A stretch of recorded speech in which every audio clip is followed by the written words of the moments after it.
Hola, ¿cómo les va? Bienvenidos a otro programa de diagnóstico y debate.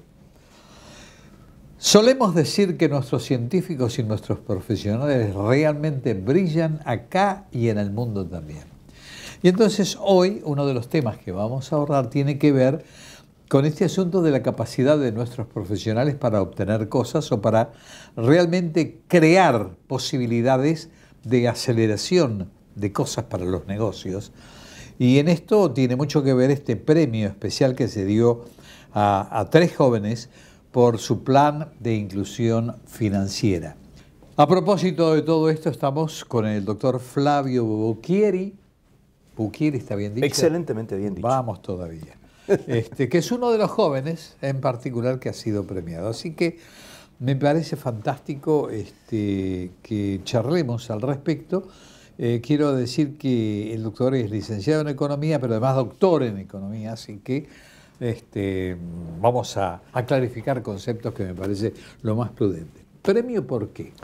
Esta es la primera convocatoria luego de muchos años que lanzó ADEBA, la Asociación de Bancos Argentinos.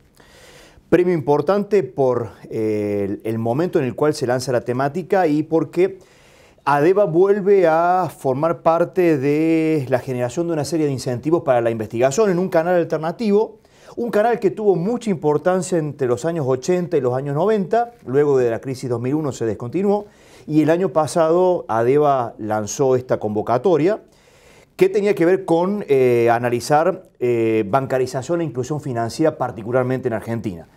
Para ello conformamos un equipo de 3 personas, aunque había otros 2 más que estaban haciendo actividades de apoyo, y nuestro trabajo resultó digamos, del agrado del jurado, porque bueno, no solamente que analizamos el nivel de inclusión financiera que tiene Argentino, que es intermedio o bajo, sino que al mismo tiempo propusimos un conjunto de medidas de política para poder intervenir y de esa manera aumentar el nivel de inclusión financiera, porque estamos hablando de en qué porcentaje la gente usa al sistema financiero.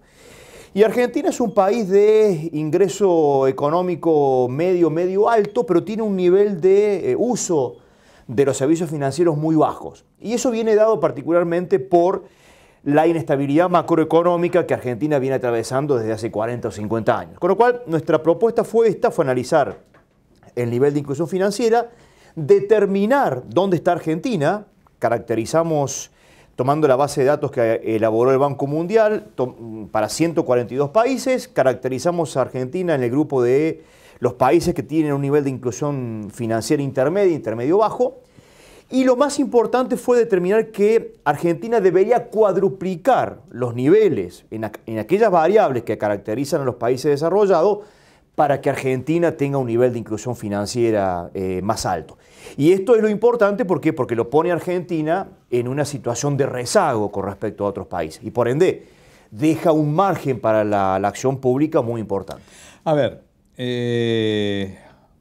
voy a meterme en un tema que para muchos argentinos a lo mejor esto puede justificar la baja participación de los argentinos en todo esto. Yo no sé si es la misma en el mundo, pero supongo que todo esto tiene que ver con los costos de inclusión. Y alguna vez, en algún otro programa que hice políticamente hablando, critiqué justamente toda esta posibilidad que se daba, que se podría utilizar mucho más por los altos costos que se imponen a la gente que puede utilizar justamente la bancarización, que es un negocio inclusive para los bancos. Por supuesto. Y que evidentemente les ha dado muchas ganancias. Ahora, ¿cómo se puede hacer para optimizar el resultado de la participación de la gente disminuyendo un poco los costos? Porque los costos, evidentemente, tras los análisis actuariales, evidentemente tienen que dar un margen determinado. Yo siempre dije que los bancos nunca pierden, dejan de ganar, pero nunca pierden. Y así también las compañías de seguro, sí, y así todos los que tienen que realizar sus proyecciones económicas en función de cálculos actuariales. Entonces, para que esto se produzca, ¿cómo se logra? Mire, usted tiene por un lado la situación de los bancos, que esta ya es una cuestión estrictamente de competencia y de regulación por parte del Banco Central, pero también tiene 2 elementos que en alguna medida, uno de ellos va de la mano de los bancos y otro que es externo a los bancos. En primer lugar, hoy en día usted está teniendo la competencia que da la tecnología, todo el tema de desarrollo de la fintech. Eso es algo que se viene, que Argentina está un poco rezagado, aunque en los últimos años ha recortado la brecha, pero esto es la competencia que se viene para el sector. Y hoy en día todos los bancos están avanzando, si no es en el desarrollo de una fintech, están avanzando en una mejora de su aplicación para poder, o su home banking, para poder abaratar los costos. Ahora, tiene también una cuestión que es ajena a los bancos y que es la situación macroeconómica. Claro que sí. El cambio de las reglas de juegos atenta contra la bancarización. El cambio de la política tributaria atenta contra la bancarización. Con lo cual, cuando uno observa otros países, como el caso de Uruguay, Paraguay, Chile y Perú, para dar un caso de los países más cercanos, uno encuentra una situación distinta. Y a la larga, un mayor nivel de inclusión financiera, es decir, que la gente tenga sus ahorros en los bancos, en lugar de tenerlo en una caja de seguridad o tenerlo en el colchón, eso contribuye positivamente al crecimiento económico. Ahora, esto es algo que, la punta del ovillo se descubrió, pero nadie quiere remontarlo. ¿Por qué? Porque esto implica un hecho ajeno al sector y que es cómo el país entra en un sendero de estabilidad macroeconómica que le permita aprovechar los beneficios de la bancarización. Con lo cual, los costos vienen por todos estos canales, algunos directos a los bancos y otros ajenos a ellos, como es la inestabilidad macroeconómica recurrente que tiene el país. Claro, porque en última instancia, independientemente de estos países, si uno va a Estados Unidos, se ve que ahí la gente no se maneja de otra manera que no sea a través de los bancos. No hay otra alternativa. Entonces, lograr que la mentalidad del argentino pueda alcanzar esos objetivos es difícil, pero precisamente por las circunstancias económicas. Mire, es una cuestión de credibilidad y de reputación. Es decir, Argentina tiene casi un 40% de su PBI real fuera de la economía. Si usted lo blanqueara eso, Argentina tendría un nivel de PBI per cápita casi el doble que el que tiene hoy en día. Es decir, fíjese usted la paradoja, Argentina está en un sendero de renegociación de su deuda externa con el Fondo Monetario Internacional y con los acreedores privados, que viene bastante difícil, bastante confuso, en donde Argentina tiene casi un PBI afuera, es decir, no necesitaría del ahorro externo, porque el ahorro propio le permitiría cubrir toda la necesidad de reestructurar la deuda y posicionar al país de otra manera a nivel mundial. El problema es cómo se consigue esa ganancia en términos de reputación que le permitiría abaratar los costos. Y ahí es el eterno dilema que hace 80 años que el país no puede resolver esta cuestión. Hecha toda esta elucubración respecto de la actividad de la bancarización, ¿cuál es propiamente lo que ustedes propusieron? En relación al premio, claro, lo que nosotros propusimos fue, por un lado, un enfoque innovador en términos metodológicos para analizar el problema, para analizar o contextualizar a Argentina a nivel mundial. Argentina tiene un nivel de bancarización o inclusión financiera de medio para abajo. En segundo lugar, la dificultad para aumentar el nivel de bancarización. Es decir, nosotros probamos con modelos Logit, probamos que por sí solo el país no se va a bancarizar. Por más que los bancos hagan esfuerzo, esto requiere de una política pública en donde esa política pública requiere del compromiso del gobierno nacional, los gobiernos provinciales y el sector privado. Y cuando hablamos del sector privado, hablamos de los bancos y toda la digitalización que hay de por medio. Con lo cual, Argentina no tiene posibilidad de que por sí solo los incentivos privados le permitan a la gente acercarse más al sistema financiero.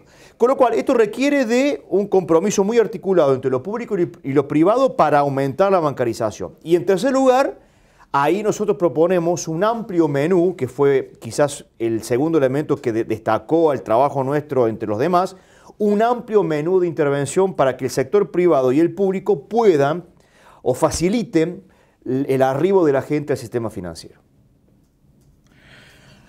¿Y es fácil? El problema es cómo se le quita miedo a la gente. Entonces, este es el problema. Es decir, hoy en día, y en alguna medida ya podríamos hablar de otros temas, pero hoy en día la conjunción de la tecnología con el rol del Estado hacen de que todos los ciudadanos en alguna medida estemos esclavos del Estado. Es decir, el Estado sabe todo lo que hacemos, con lo cual cada vez es más difícil estar en negro, cada vez es más difícil estar fuera de la economía.